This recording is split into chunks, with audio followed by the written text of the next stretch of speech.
Listo, chicos, están viendo mi pantalla, ¿cierto?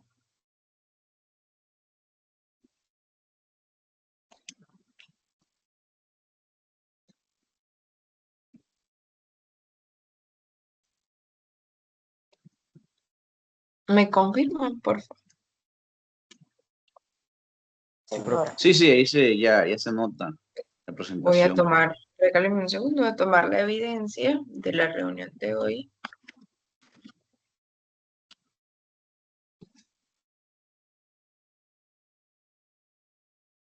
para dar inicio.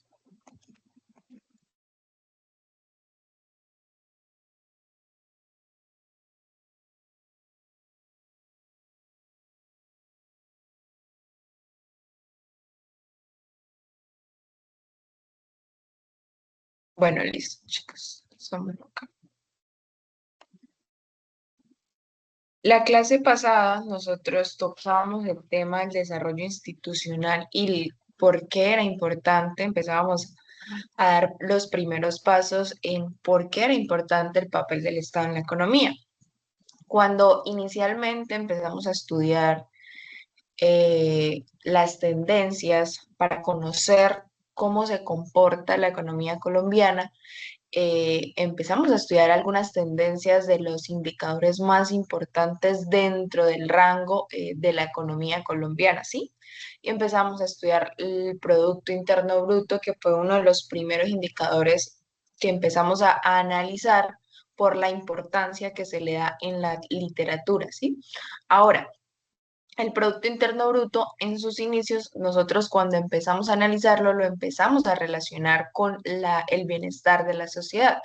Pero cuando empezamos a estudiar más a profundidad este indicador, que es el más importante dentro del estudio de la economía, nosotros empezamos a relacionarlo y a decir que que para estudiar el bienestar de una sociedad nosotros teníamos que estudiar el Producto Interno Bruto, qué tanto se ha comportado, qué tanto ha crecido, qué tanto se ha mantenido ese Producto Interno Bruto, porque recordábamos que el Producto Interno Bruto es toda la producción que hay dentro de un país y que analizando ese Producto Interno Bruto dentro de la economía de un país, pues íbamos a ver qué tanta producción hay y por tanto, qué tanto bienestar hay en una sociedad, ¿sí? Es decir, que si hay bastante producción, pues quiere decir que ha aumentado la renta disponible para las personas o la renta nominal para las personas dentro de una sociedad. Por tanto, a mayor renta, pues mayor posibilidad de consumo tienen las personas. Y por eso empezamos a relacionarlo con el bienestar de la sociedad.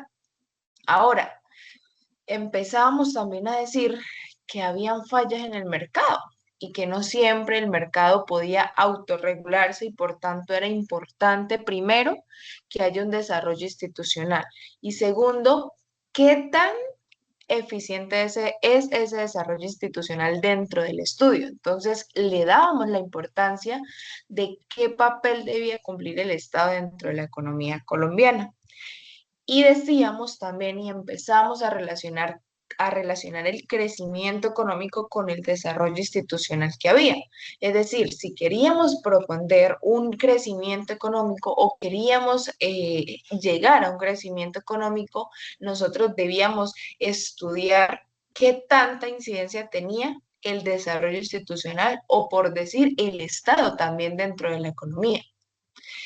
La clase pasada empezamos a estudiar ya ese desarrollo institucional, cómo nosotros a través de indicadores podíamos medir ese desarrollo institucional de algunas economías. Y ahora en esta clase vamos a ver la importancia de el papel del Estado en la economía, por qué el Estado debe intervenir en la economía, cuáles son las funciones del Estado, porque nosotros ya tenemos conocimiento que el Estado debe intervenir para que haya un crecimiento económico eficiente. ¿Por qué? Porque a veces el mercado no se puede autorregular.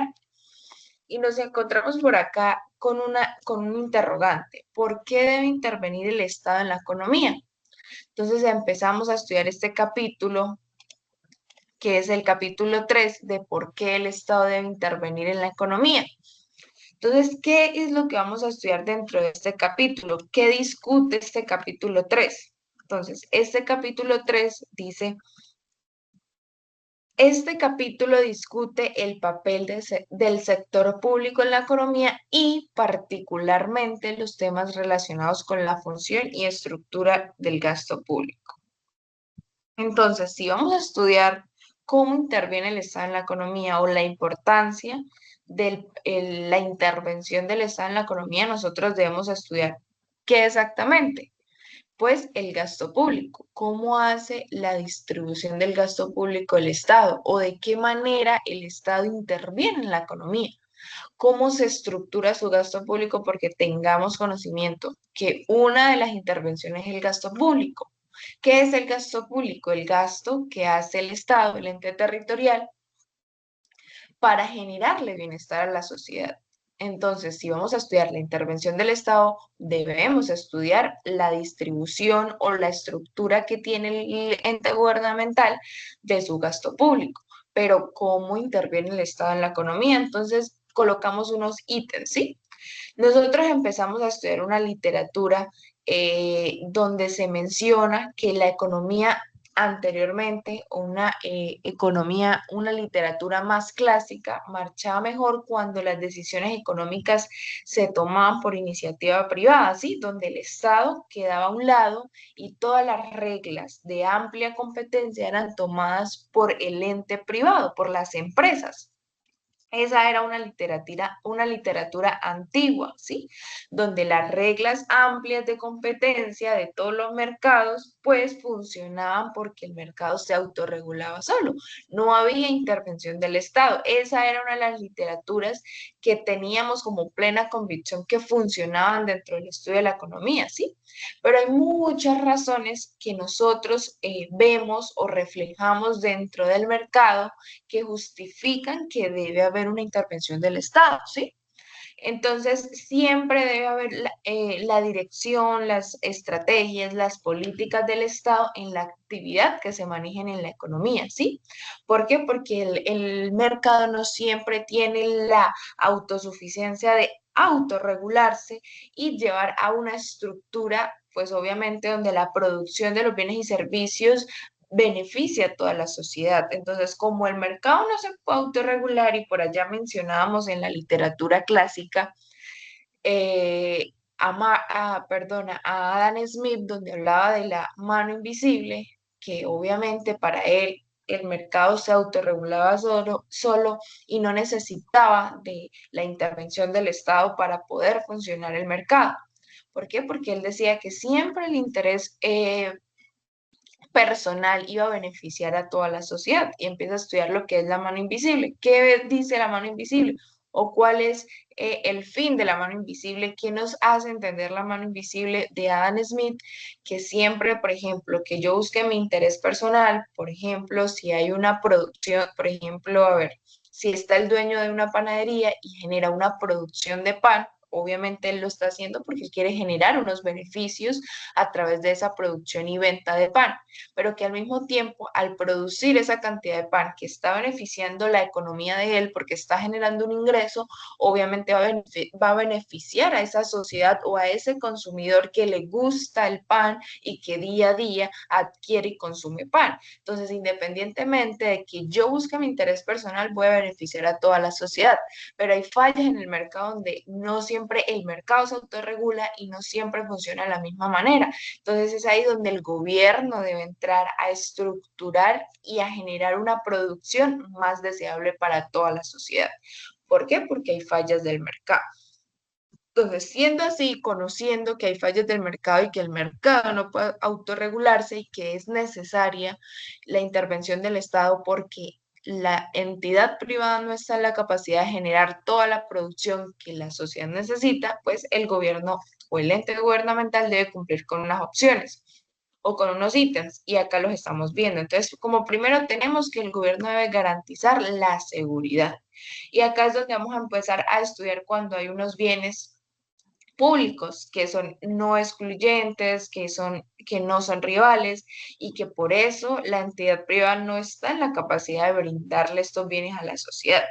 Entonces, como primera opción, tenemos que el gobierno debe garantizar a los ciudadanos una seguridad, ¿sí? ¿Qué es o cómo brinda ese servicio o ese bien de seguridad? Pues a través de servicios de defensa, cuando hay, por ejemplo, derechos de propiedad ante alguna innovación, ante algún producto nuevo, ¿sí? Entonces, ¿cómo brinda servicios de defensa? Pues a través de la policía, el ejército, el Estado provee a la ciudadanía esa seguridad y debe proteger a los ciudadanos de guerras, de conflictos internos a través del sistema judicial. Entonces, el gobierno nos debe generar esa seguridad a través de estos servicios y el gobierno también genera esa protección a través del órgano legislativo. Por eso se comprenden leyes y decisiones y está el órgano legislativo, el órgano judicial, porque a través de de esas herramientas o de esas ramas, el gobierno le genera a la ciudadanía esa protección y le genera esa seguridad. ¿Para qué? Para que estén en su comodidad, para que la economía marche de la mejor manera. Él debe proponer esos ítems que estamos generando, ¿sí? Entonces, una segunda función ya tenemos y empezamos a relacionar, bueno, antes de continuar con la segunda opción, pero chicos, regálenme un segundito.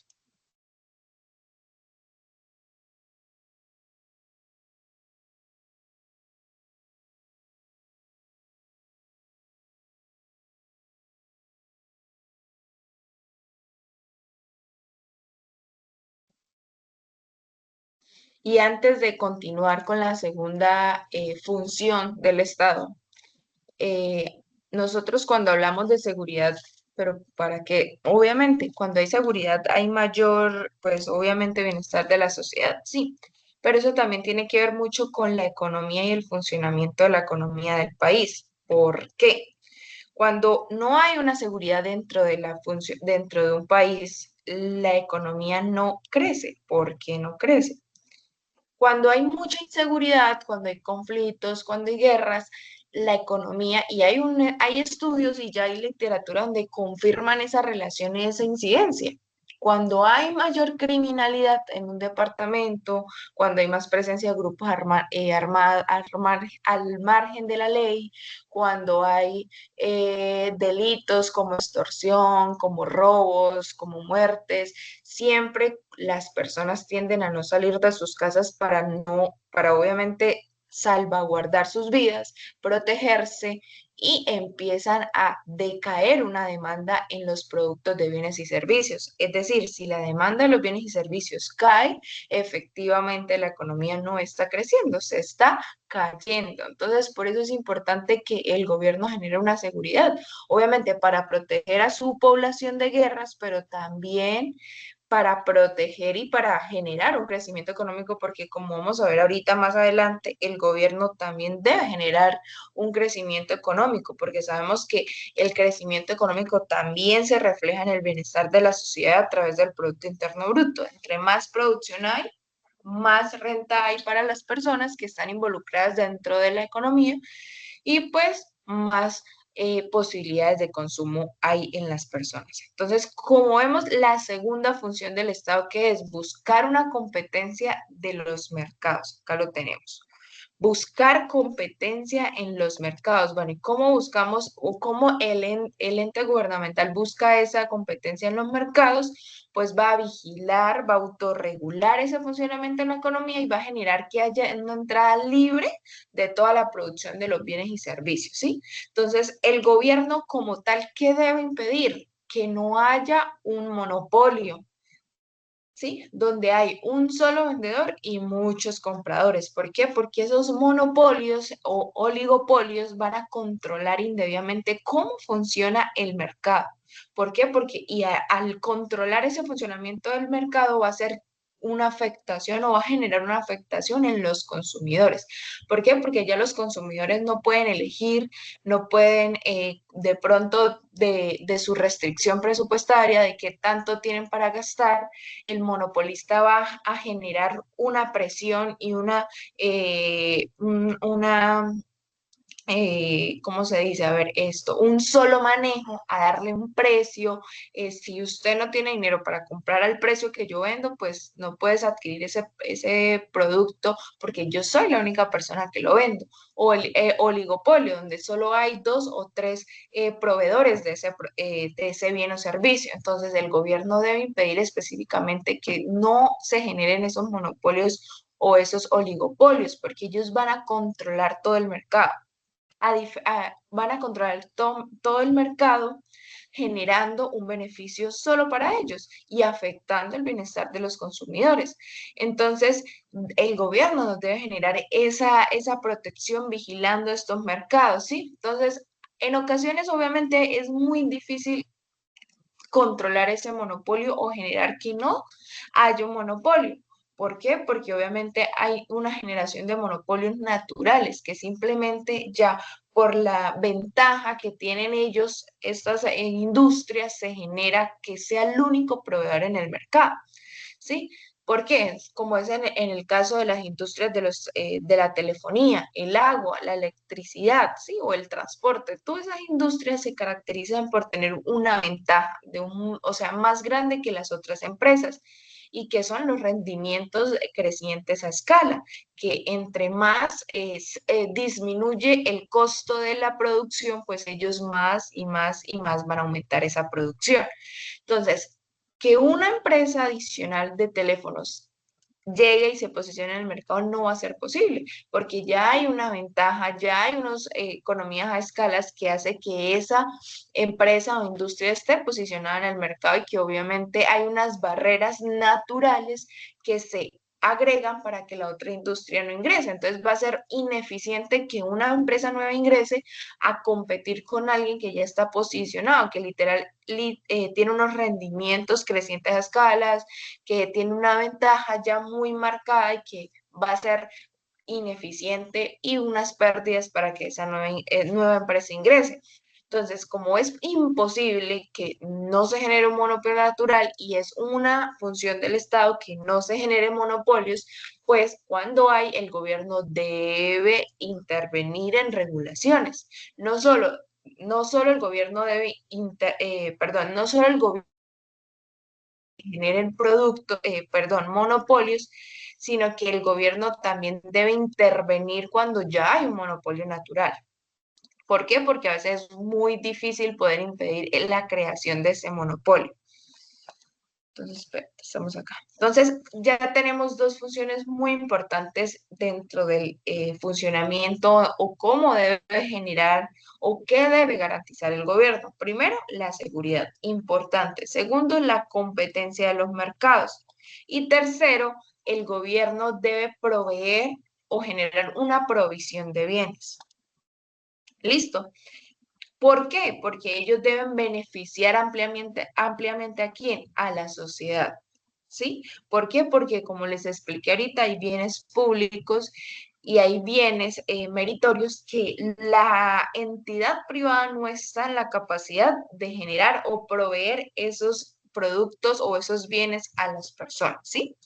Entonces, no es súper apropiado, no es eficiente, pues que el ente privado lo genere. Entonces, ahí es donde entra el funcionamiento del gobierno. En primer lugar están los bienes públicos. ¿Qué son los bienes públicos? ¿O qué incluye los bienes públicos? La seguridad nacional, que ya la mencionamos, que es la defensa, defensa militar, policía, ejército, toda esa seguridad nacional debe ser importante y ¿quién exclusivamente la proporciona? Pues el Estado. El adecuado medio ambiente. A veces, obviamente, ustedes tienen que tener presente que el ente privado, los empresarios, solo buscan un objetivo. ¿Cuál es? Maximizar sus beneficios. Y en ese propósito o en ese camino de maximizar los beneficios, ellos no toman en cuenta algunas externalidades que están generando, que unas afectaciones negativas a las otras personas. Entonces, las industrias que generan gran cantidad de producción a veces generan daños al medio ambiente, pero ellos no lo ven importante porque ellos lo que necesitan es maximizar sus beneficios. Entonces hay bienes como el medio ambiente que el Estado debe proporcionar a la sociedad y que el ente privado no está en la capacidad de hacerlo, ¿sí? Entonces, no quiere decir que es que el mercado privado no lo va a hacer o no está en la capacidad de proveer en volumen a lo que la sociedad necesita, ¿no? Sí lo puede hacer, pero el Estado debe intervenir para llegar a una producción o a sí, algo más deseable, porque son carácter no excluyentes. Entonces, acá que entra, por ejemplo, en un bien público que debe ser no excluyente. ¿Qué quiere decir que el bien público no sea excluyente? Pues que el consumo de ese bien que estamos estudiando, que debe ser no excluyente, no puede excluir a que otra persona pueda disfrutar igualmente ese consumo sin tener que pagar por él. Entonces, hay bienes que necesitamos que toda la sociedad consuma independientemente de que pague o no pague por ese bien. Y siendo así, la entidad privada no está en la capacidad de proporcionar. También, ¿por qué debemos hacerlo? Porque los bienes públicos son no rivales. Es decir, pues que el consumo por parte de un individuo no puede reducir el consumo del otro. Todos tenemos que estar en el mismo bienestar y en la misma línea de consumir el bien y generar un beneficio para nosotros.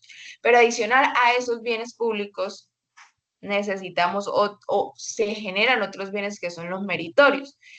¿Y qué son esos bienes meritorios? Pues son aquellos como la educación, la salud, el derecho, derecho a recibir una pensión digna en la vejez, eh, generar esa comodidad y esos bienes meritorios a la sociedad, ¿sí? Entonces, obviamente, todos esos bienes resultan un inmenso beneficio que se proveen en niveles mínimos, o sea, para el mayor bienestar colectivo y que por eso el Estado debe intervenir. Entonces, al generar esos bienes públicos y meritorios, hay que adicionarle su costo, su complejidad, que no siempre obviamente son previstos por el mercado privado y que debe el Estado generar estos servicios, como son servicios públicos y los de infraestructura. Entonces, así como el Estado debe intervenir a través de proveer estos bienes, pues el Estado al mismo tiempo debe propender, generar y facilitar un desarrollo de inversiones donde haya infraestructura, donde haya grandes obras, puertos, puentes, ferrocarriles, carreteras, porque todos estos bienes el ente privado no está en la capacidad de generar en gran volumen a lo que la sociedad necesita. Entonces tenemos que, pues obviamente el Estado también debe intervenir por medio de esas regulaciones. Ya sabemos que no puede impedir, pero sí puede regular.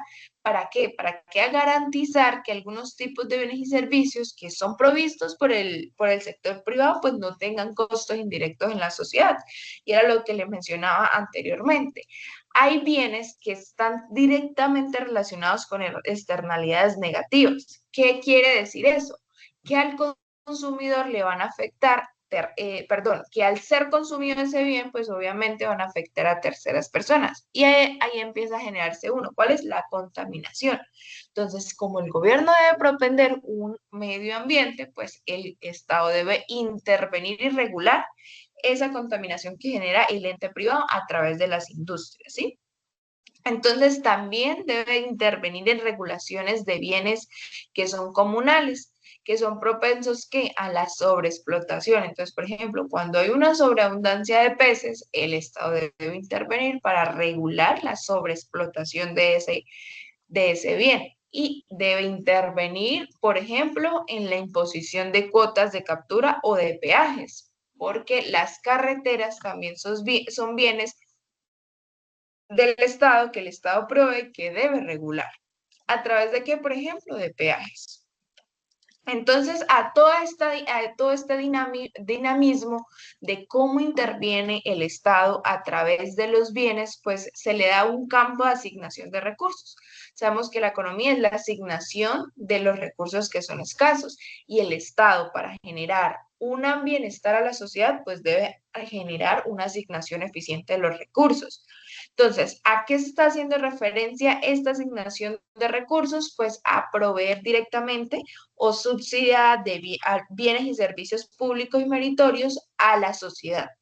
Entonces, también va a incluir intervención del Estado en aquellas actividades desarrolladas por el sector privado, que obviamente no es que quiera decir que vuelvo y repito, que el ente privado no esté en la capacidad de generar esa producción, sino que en ocasiones se generan fallas del mercado.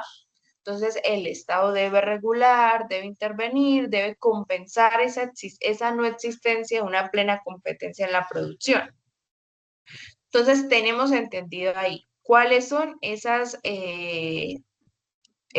ítems que el gobierno debe garantizar. Ya hemos hablado de la seguridad, que es muy importante, de la competencia de los mercados, de la provisión de bienes, y ahora vamos con la protección a los ciudadanos desamparados. ¿Cómo protege el Estado a esas personas, a los niños, a las personas incapacitadas? Pues debe generarle a ellos una oportunidad, ¿sí? Debe a esa población que está excluida, a esa población que no está en la capacidad de entrar al mercado laboral, o a esa población, él debe generarle una distribución del ingreso. Entonces, debe generar ¿cuál es una de las principales funciones, o no de las principales funciones, un principal objetivo del ente gubernamental para generar un bienestar en la sociedad? Pues que se acabe la desigualdad, eliminar y trabajar en pro de la eliminación de la desigualdad. Y para lograr esa eliminación de la desigualdad, ¿qué debe hacer el gobierno? Pues garantizar una igualdad de oportunidades. No todas las personas tenemos las mismas posibilidades.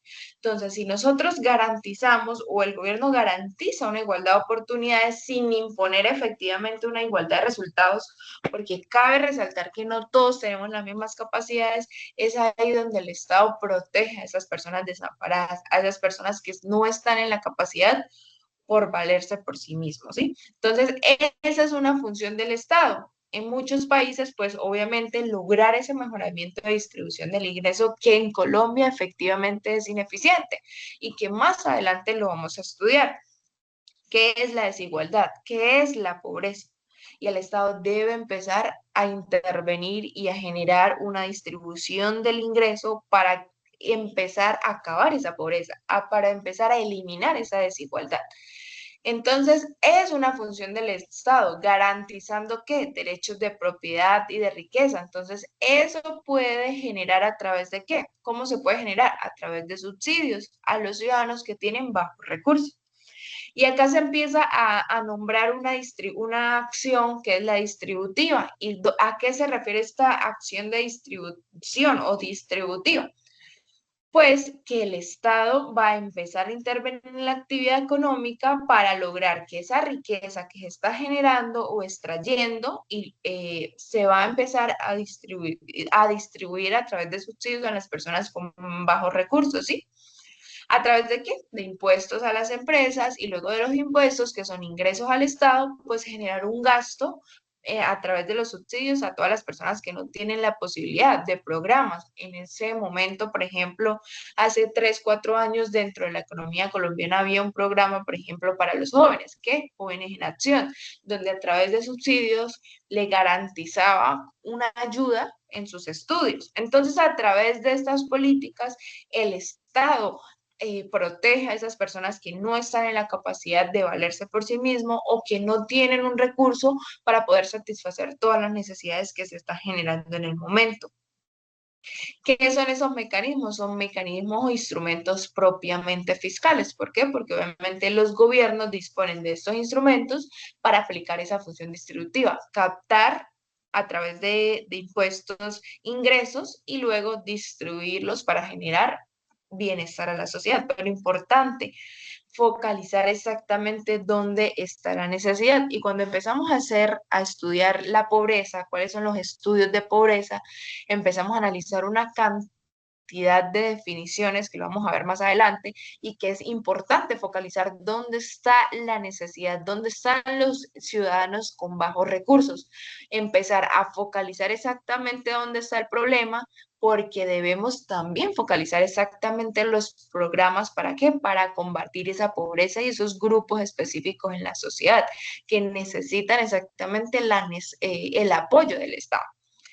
Entonces, importante garantizar la protección a esos ciudadanos desamparados. Una quinta función del Estado es propender, y es una de las más importantes porque a raíz de esto pues se generan las demás funciones.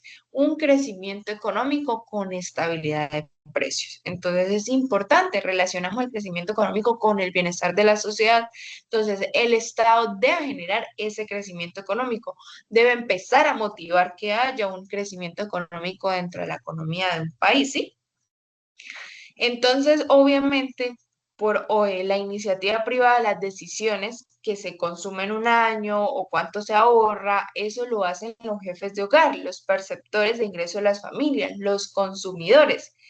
Es que cuánto consume, a qué precio lo consume, esas decisiones solamente las toman las familias, los que diariamente están entrando al mercado y consumiendo esos bienes y servicios, pero debemos generar en gran medida que obviamente haya un interés por conducir a niveles de ahorro de consumo agregado. Entonces, por ejemplo, a veces el Estado debe intervenir cuando hay una poca demanda. Si necesitamos que haya un crecimiento económico, porque tenemos a través de la literatura que cuando hay un crecimiento económico, obviamente hay un mayor bienestar en la sociedad porque hay más renta nominal dentro de las personas que están involucradas en la economía. Pero si la demanda está caída, es decir, no hay muchas personas adquiriendo bienes y servicios, pues la producción se cae porque obviamente los vendedores necesitan maximizar sus beneficios. Entonces, como no hay tantas personas comprando bienes y servicios, la producción se va a caer y como la producción se cae, se empiezan a despedir personal, hay más desempleo, se baja la renta de las personas y la economía empieza en una recesión. Entonces debe intervenir el Estado para estabilizar esa función. ¿A través de qué? De las políticas monetarias, de las políticas fiscales. Entonces, ¿cómo estimula el Estado estas políticas? Entonces, si hay baja demanda, pues debe empezar a estimular que aumente esa demanda agregada. ¿A través de qué? De políticas monetarias. Inyecta dinero a la economía. Entonces, cuando empieza a inyectar dinero a la economía, se aumenta esa oferta de dinero que hay en la economía, le está dando a través de subsidios, a través de estrategias y de políticas más dinero a las personas, pues las personas van a tener dinero y van a empezar a aumentar esa demanda de bienes y servicios. Cuando hay un aumento de bienes y servicios, pues aumenta la producción y aumenta efectivamente la renta nominal. Bien, crece la economía, pero hay que tener cuidado porque cuando hay más dinero en la economía, pues todas las personas tienen más dinero, van a querer comprar y la producción no va a abastecer toda esa cantidad de demanda, entonces va a empezar a subir los precios, a subir los precios. Y entre más dinero haya en la economía, pues se van a aumentar esos precios que nosotros le llamamos inflación, que es el aumento generalizado de los precios de los bienes y servicios. Entonces, cuando hay una mayor inflación, también es malo. ¿Por qué? Porque no vamos a tener con nuestro dinero un poder adquisitivo. Ya nuestro dinero casi no va a tener el mismo valor y vamos a tener una incapacidad de poder adquirir bienes y servicios para satisfacer nuestras necesidades. Entonces, la importancia de que el Estado intervenga a través de la estabilización de precios para que estimule una demanda agregada a tal punto que no se genere tanta inflación. Entonces, importante que lo hace a través de estas políticas fiscales, de estas políticas monetarias, importante conocer esta partecita, ¿listo? Entonces, esos son como los ítems o la importancia o donde el gobierno debe posicionarse para garantizar un bienestar en la sociedad, generar seguridad, generar que haya competencia en los mercados, generar que haya una provisión de bienes, proteger a los ciudadanos más desamparados, a los que necesitan de esa política, de esa estrategia, de ese subsidio, de ese programa para poder generar un bienestar en ellos. Y proponer un crecimiento económico, porque efectivamente se relaciona con el bienestar de la sociedad. Entonces, como nosotros sabemos que, por ejemplo, para propender un crecimiento económico o para proteger a los ciudadanos desamparados o para provisionar bienes o para generar una competencia en los mercados o proveer una seguridad, pues debemos estudiar la estructura del gasto público. ¿Qué es el gasto público? Pues el gasto que genera el Estado para generar un bienestar en la sociedad, efectivamente. Entonces, acá conocemos cómo se estructura el gasto público en Colombia, cuáles son los ítems de la estructura del gasto público. Y acá tenemos, por ejemplo, la estructura del gasto público entre el 80 y el 2004. Bueno, listo. Entonces tenemos intereses, transferencias, otros gastos de funcionamiento e inversión. Entonces vemos cómo se comporta en porcentajes del Producto Interno Bruto este gasto público. Entonces tenemos que la participación de intereses es baja, luego empiezan transferencias que se dan ya por exportaciones, por importaciones, los otros gastos de funcionamiento y la inversión. Es importante toda esta estructura del gasto público porque tenemos conocimiento que a través de estos gastos, pues el Estado está interviniendo en el funcionamiento de la economía. ¿Listo, chicos? Entonces, no sé si tengan alguna pregunta, inquietud, duda o todo bien hasta el momento. ¿Todo bien hasta el momento o hay alguna duda, inquietud?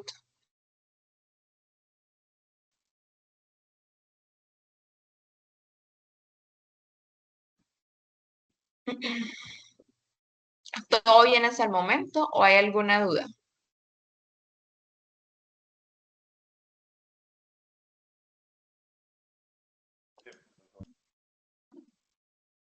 Bueno, como no hay alguna duda, nosotros vamos a estudiar cómo se estructura este gasto público para ya finalizar este tema y empezar con el mercado laboral.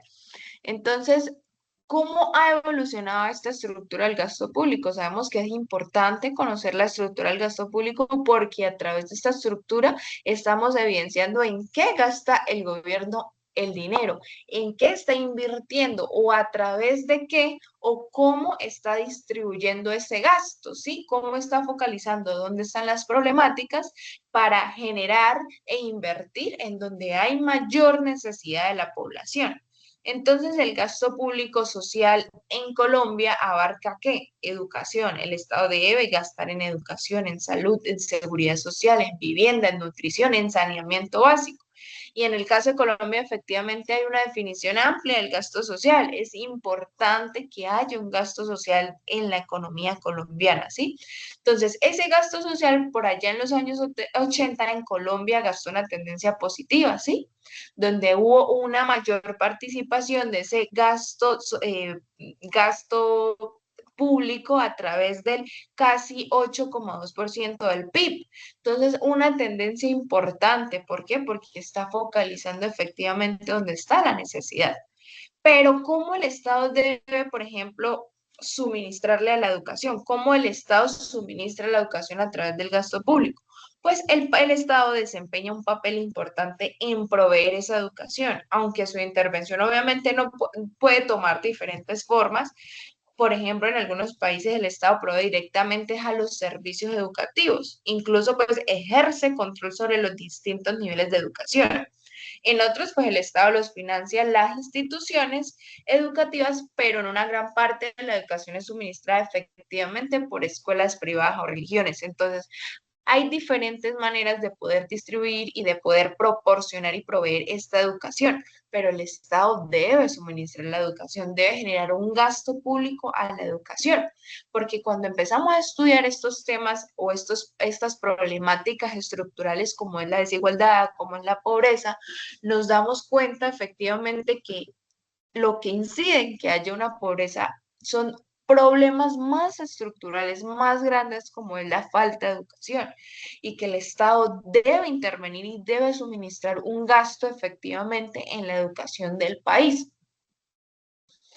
También en qué debe intervenir el Estado o qué debe generar un gasto o una intervención a través de su gasto público, pues en la salud, en provisionar, en financiar y en regular esos servicios de salud para que apoye, para que genere una posibilidad de que más personas que no están dentro del sistema de salud puedan consumir y generar de esos beneficios. Entonces, siendo así, conociendo la importancia de la intervención del Estado, conociendo la importancia de la evolución, de toda esta intervención y cómo el Estado debe estructurar efectivamente su gasto público para focalizar las problemáticas y saber a dónde va a invertir, hacia dónde va a redireccionar su gasto público. Es importante proveer la seguridad y la defensa ciudadana, importantísimo, o sea, súper importante. ¿Por qué? Es casi que una obligación proteger a la sociedad de la violencia, de las invasiones, bueno, en este caso, más que todo se redirecciona este gasto público en defensa para que haya un crecimiento en la economía, ¿sí? Entonces, la defensa que debe generar el Estado debe ser muy importante para que haya un crecimiento económico en nuestro país. Entonces, por eso conocer específicamente cómo distribuye, cómo estructura el Estado el gasto público, cómo lo redirecciona hacia los focos o hacia las problemáticas o hacia el fin, obviamente, que tengan ellos como política, ¿sí? Como plan de gobierno cada ente gubernamental. Pero sí es importante conocer esas problemáticas. Entonces, siendo así, generando importancia de por qué el Estado debe intervenir, ya lo sabemos, por qué el Estado debe intervenir en la economía, por qué es tan importante esa intervención del Estado, porque hay que garantizarle a la sociedad una seguridad, una competencia en los mercados, hay que proveer bienes y servicios a toda la sociedad en general, sin excluir absolutamente a nadie. Entonces, siendo así, vamos a pasar a estudiar ahora sí lo que es el mercado laboral. Nosotros el mercado laboral también lo relacionamos prácticamente con el bienestar de la sociedad, ¿sí? Entonces, cuando empezamos a hablar del mercado laboral, estamos hablando de una temática bastante importante, bastante marcada dentro de la economía colombiana. Entonces, cuando empezamos a hablar de esta temática, como son los salarios, como es el desempleo, nosotros empezamos a estudiar que todo esto es el resultado de un proceso bastante complejo, ¿sí? ¿Donde qué? Donde intervienen las empresas, donde intervienen las personas que venden su mano de obra y el gobierno que fija las reglas del juego. Si ya estudiamos la importancia del Estado en la economía, pues dentro del mercado laboral, que es un mercado que funciona dentro de la economía, es importante que hayan reglas del juego, que son o el Estado.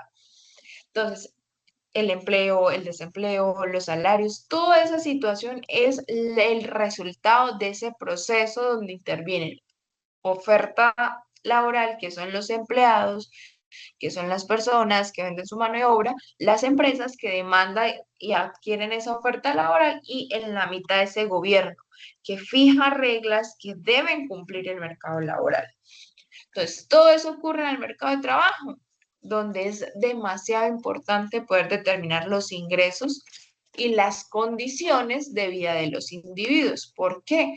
Pues imagínense que casi el 70% en Colombia de las personas o de los ingresos de los hogares provienen y devengan del mercado de trabajo. Entonces, por eso es importante la intervención del Estado.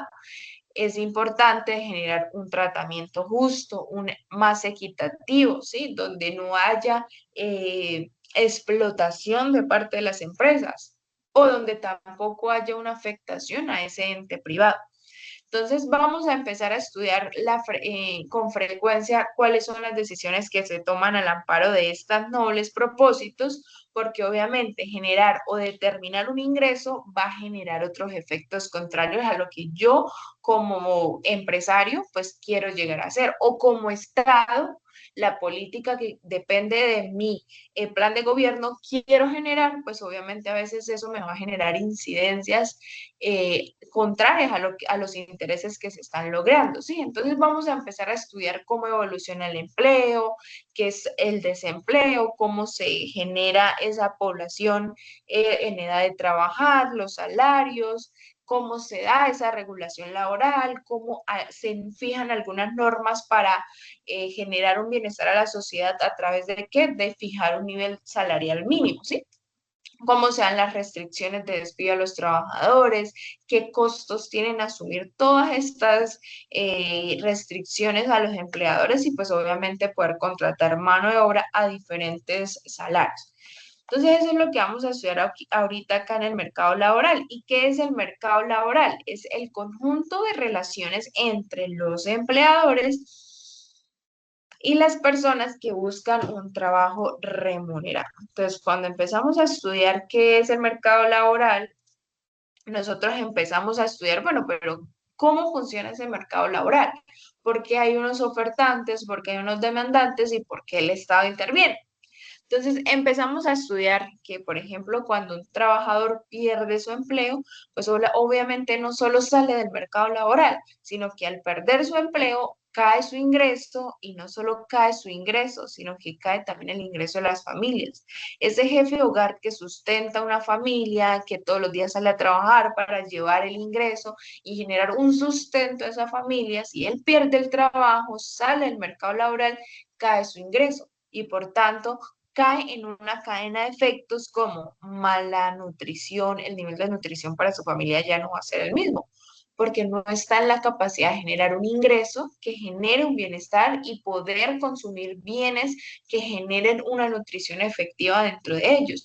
No van a tener acceso a la educación o va a ser demasiado difícil poder acceder a la educación, al sistema de salud, a los servicios de salud.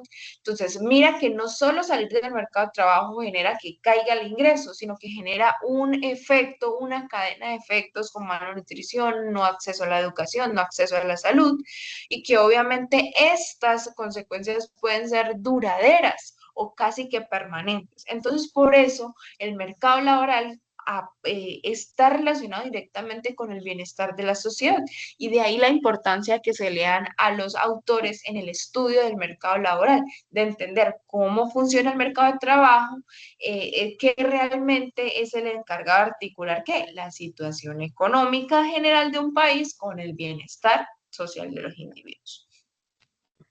Entonces acá empezamos a estudiar la oferta laboral. ¿Quién quiere trabajar? ¿O quiénes son la oferta laboral? Y empezamos a estudiar que la oferta laboral está completada o está creada a través de la población en edad de trabajar. ¿Quiénes son la población en edad de trabajar? ¿Quiénes son la población en edad de trabajar, chicos? Entonces, la oferta laboral o la fuerza laboral está conformada por aquellas personas que están en edad de trabajar, que se encuentran trabajando o están interesadas y capacitadas para trabajar.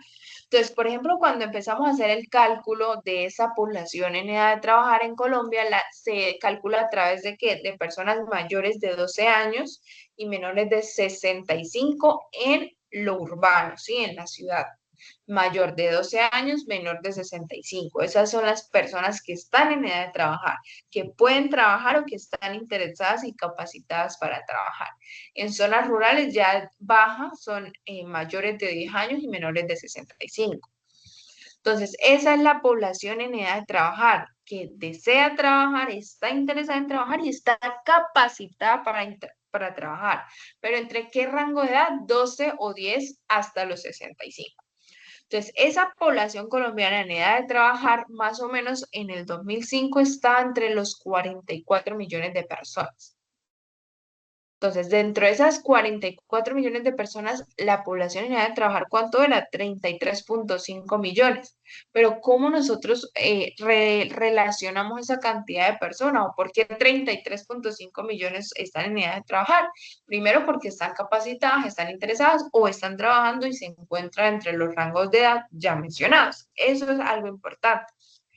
Pero nosotros sabemos que hay 44 millones de personas en el 2005 en Colombia. Solo 33,5 pertenecen a esa población en edad de trabajar. ¿Qué quiere decir? Que hay más o menos 10 millones de personas que o tenían no la edad para ingresar al mercado laboral, es decir, menores de 12 años o menores de 10 años, o que no están en la capacidad de trabajar. Entonces, como se encuentra esas personas, 10 millones de personas que no están dentro de la población en edad de trabajar, nosotros dividimos esa población en edad de trabajar en estas dos.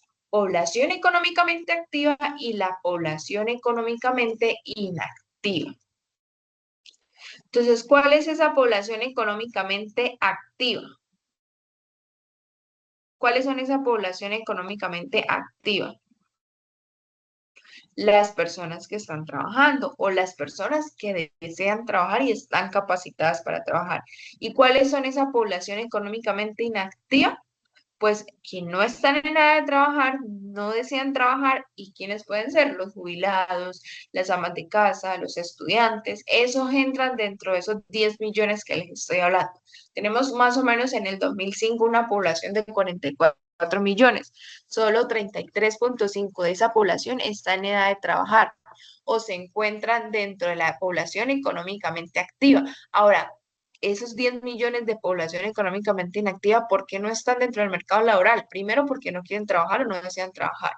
Y segundo, no están en la capacidad. O tercero, no tienen la edad, como son jubilados, como son estudiantes que no pueden trabajar, como son las amas de casa, que no se toman dentro del mercado laboral porque están en otras funciones.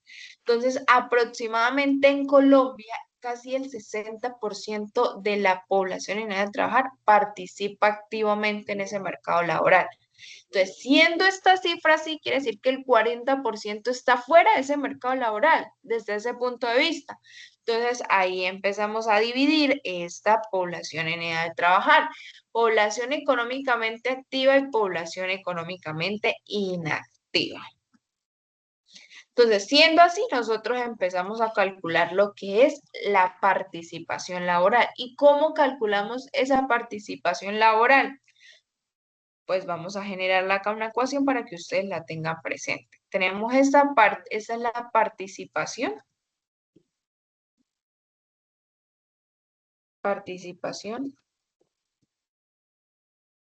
laboral. ¿Cuál es la participación laboral?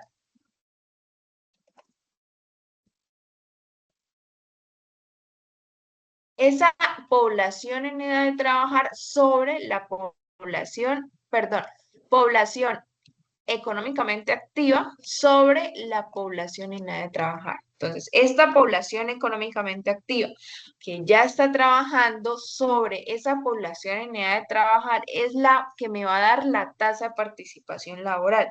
Y efectivamente, la tasa de participación laboral en Colombia es baja. Y eso es una preocupación, porque si estamos relacionando que el 70% de los ingresos de las personas se vengan es a través del mercado laboral, quiere decir que hay poquita personal dentro del mercado laboral y si la mayoría del ingreso sea por el mercado laboral, pues las personas no están generando un ingreso para generar sus necesidades o para satisfacer sus necesidades inmediatas. Entonces se empieza a estudiar esta tasa de participación y se le da un foco a esta tasa de participación. Es importante generar estas tasas de participación, es importante comparar estos indicadores, es necesario tener en cuenta, obviamente, que cuando empezamos a hacer esas comparaciones y a calcular esa población en edad de trabajar, obviamente se calcula diferente de país a país. En todos los países la edad de trabajar no es la misma o a veces las fuentes de información tienen diferentes estándares de cobertura y de calidad. Entonces hay que tener focos que cuando vamos a comparar esas tasas de participación es importante tener en cuenta estos ítems para poder calcular y para que no haya como un sesgo tan grande. Entonces, es importante ponerle el foco a eso. Mira que la mayoría de los ingresos que tienen las personas dentro de la economía colombiana se da a través del mercado laboral, pero cuando empezamos a calcular esa participación laboral en Colombia, nos damos cuenta que esa participación laboral en Colombia es baja y que obviamente debe aumentar porque a través del mercado laboral es que nosotros generamos ingresos, generamos una renta para subsistir, para satisfacer necesidades inmediatas de toda la sociedad. Entonces, vamos procediendo. Entonces, si ya sabemos y calculamos acá la participación laboral, nosotros sabemos que no toda la población económicamente activa está ocupada o que tiene un trabajo. Entonces, por eso también se divide en ocupados y en desocupados. ¿Por qué? Porque no todos los que participan activamente en el mercado de trabajo ocupan un puesto de trabajo. Yo puedo estar dentro de la población económicamente activa, pero puedo no estar trabajando. ¿Por qué? Porque la población en edad de trabajar son personas que están trabajando, que desean trabajar o que están capacitadas para trabajar. Entonces, según el DANE, quienes obtienen una remuneración por al menos un trabajo o tienen un negocio propio ya entran dentro de la población económicamente activa o que al menos le dedican al trabajo una hora semanal, ni siquiera sin recibir salario, pero si usted ya genera una hora de trabajo a la semana, usted ya se considera ocupado. Así no esté generando usted un salario, pero si usted ya dedica una hora de su tiempo en la semana a generar una labor, ya sea con su mamá, ya sea ayudarle al negocio de sus padres, al de la tía, al del abuelo. Si usted genera una hora de la semana al laborar en un puesto de trabajo, usted ya está dentro de los ocupados. Entonces, haciendo así, la población económicamente activa se divide entre ocupados y desocupados. Entonces, ¿cuál es el grupo de desocupados? Son esos que son conocidos como quienes, los desempleados y se puede dividir también entre otros. ¿Cuál es esa subdivisión de desocupados? Ah, bueno, acá no la coloqué, vamos a colocar participación laboral. Entonces, acá también podemos insertar dos desocupados. Acá otra. ¿Cuáles pueden ser esos desocupados? Entonces, tenemos un segundito para agregarlos acá que no se los coloqué, que dentro de los desocupados tenemos los cesantes y los aspirantes. Bueno, ¿y quiénes son esas personas que están dentro de los desocupados? Los cesantes y los aspirantes. ¿Quiénes son los cesantes? Los que están buscando trabajo por primera vez. Estos cesantes son los que están buscando trabajo por primera vez. ¿Y quiénes son los aspirantes? Los que ya tenían trabajo en su momento, renuncian y están en busca de otra oportunidad laboral. Entonces ya tenemos que la población en edad de trabajar se divide en población económicamente activa, se divide en población económicamente activa y que a su vez esa población económicamente activa, que es la que vamos a estudiar, está dentro de ocupados y desocupados. ¿Cuáles son esos ocupados? Lo que a mí me va a abarcar la participación laboral. Vamos a hacerle una flechita acá para que ustedes puedan relacionar. Los que me van a llamar esa participación laboral. ¿Sí? Ahora, ¿cuáles son los desocupados? Esos desempleados, que le vamos a hacer foco cuando se estudie el desempleo. Ahora, esos desempleados son dos tipos de desempleados, los cesantes y los aspirantes. Cesantes, los que están buscando trabajo por primera vez, y los aspirantes son quienes ya habiendo trabajado se encuentran buscando un empleo. Entonces, estudiando toda esta tendencia, nosotros tenemos en cuenta y la oferta laboral depende de qué? De factores demográficos, ¿sí? De qué, porque decimos que la oferta laboral es esa población en edad de trabajar que está laborando, que está teniendo un empleado o que está interesado en poder ejercer su capital o su mano de obra en el mercado laboral. Entonces, esa oferta laboral depende de esos factores demográficos que va a determinar la población en edad de trabajar. ¿Quiénes están en edad de trabajar? ¿Sumados a qué? A las decisiones de las personas si quieren o no participar en el mercado laboral. Y obviamente no cabe duda que entre la estructura por edades y el tamaño de la población, pues determina en gran medida la composición de la oferta laboral, ¿sí? Entonces, la participación laboral por su parte, ¿de qué depende? De factores ya son económicos, sociales, incluso culturales, los cuales pues inciden en la mayor presencia como tal en que las mujeres en el mercado laboral sin duda el aspecto es una tendencia bastante positiva en los últimos años donde se estudia esa participación en Colombia y en América Latina. Entonces, por ejemplo, acá lo podemos, bueno, acá ya vamos a estudiar la participación laboral, cómo ha evolucionado la participación laboral femenina. Entonces, si nosotros abarcamos dentro de este estudio, como lo estamos abarcando, que la oferta laboral depende efectivamente de factores demográficos porque me va a determinar qué, la estructura de las edades y tamaño de la población para saber en gran medida cómo se compone la oferta laboral. Pero cuando ya empezamos a estudiar quiénes efectivamente están dentro del mercado laboral, ya empezamos a estudiar son factores económicos, sociales o culturales. Por ejemplo, cuando anteriormente las mujeres no podían intervenir o no podían trabajar, no podían estar dentro del mercado laboral, pero nos hemos dado cuenta que esa participación laboral femenina ha crecido y acá podemos estudiar en promedio la participación laboral para los países de Bolivia, Colombia, Ecuador, Perú, Venezuela, Brasil, Chile, México. Los promedios han ido aumentando. Incluso Colombia es uno de los países con mayor participación laboral femenina en América Latina. Entonces vemos importante esa tendencia de participación laboral y cómo mejorar esa evolución de participación laboral femenina. Pero cuando empezamos a estudiar esa profundidad participación laboral, nosotros empezamos a estudiar que hay dos tipos de factores que inciden en la participación laboral. ¿Cuáles son esos factores? Pues como muchos otros fenómenos económicos, hay algo que sea en la determinación de la participación laboral de los individuos, ¿sí? Que son factores coyunturales o factores estructurales. Entonces, ¿qué se da entre los factores coyunturales? Pues el nivel de salarios, la actividad económica. ¿Qué se da dentro de los factores estructurales? La educación, el entrenamiento, la experiencia laboral, y eso hace una determinación en la participación laboral. Entonces, por ejemplo, dentro de los factores coyunturales, obviamente, para empezar, cada persona tiene que decidir cómo reparte su tiempo, ¿sí? Es decir, en el trabajo o en el descanso. Si yo decido trabajar, si yo decido descansar, si le dedico más tiempo al ocio, si quiero generar más ingreso, eso ya es decisión de cada persona. Entonces, se considera que ese último ocio es un bien normal, es decir, que obviamente hay un mayor ingreso, mayor consumo de ocio. Entonces, cuando empezamos a estudiar el ocio, que es un bien, obviamente el salario que recibe cada persona por trabajo puede ser entendido como ese precio del ocio, porque el ocio lo estamos viendo como un bien, como descanso.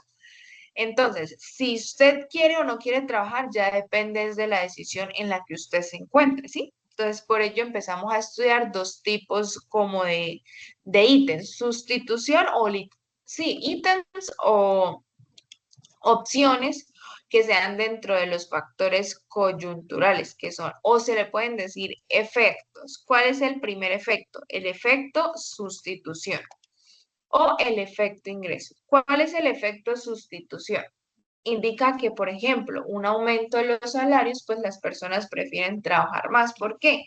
Porque aumenta el costo de oportunidad de descansar. Entonces, si yo veo que aumenta el salario, yo digo, no, es que puedo estar ganando más que ni siquiera descansando, entonces yo prefiero trabajar más. Ahora, en segundo lugar está el efecto ingreso. Para las amas de casa, entre mayor aumento, por ejemplo, del salario, pues el hombre cabeza de hogar va a generar más ingreso, más dinero para llevar a la casa, por tanto, las mujeres salen del mercado laboral y se dedican a otras actividades porque el ingreso efectivamente les alcanza, el del jefe cabeza de hogar, para satisfacer todas las necesidades. Entonces, acá dentro de estos factores coyunturales tenemos que sea por un efecto sustitución y un efecto ingreso. Hay una participación de esos efectos, pero ¿por qué incide la participación laboral esos factores coyunturales? Porque depende del salario, la participación laboral. ¿A través de qué? Efecto de sustitución y de ingreso. Y a través de la actividad económica también hay una participación laboral. Hay unos efectos estructurales, depende de la educación, depende de la experiencia laboral, depende del entrenamiento que tenga cada persona para poder ingresar al mercado laboral. Entre más estudio, más conocimiento, más preparación tenga una persona, pues mayor posibilidades de ingresar al mercado laboral hay. ¿Sí? Si usted tiene bastantes estudios, acumula bastante capital humano, quiere decir que usted es bastante productivo y que por ende tiene una mayor probabilidad de conseguir empleo. ¿Por qué? Porque usted ya le va a generar un valor agregado a las empresas, usted ya tiene una obra de mano calificada, usted ya está preparado para utilizar esa maquinaria buena, usted ya está preparado para esos cambios tecnológicos que se vienen. Entonces, por eso, a la medida que exista un progreso económico, obviamente, usted entre más calificado, pues más incentivos van a tener de participar en el mercado de trabajo.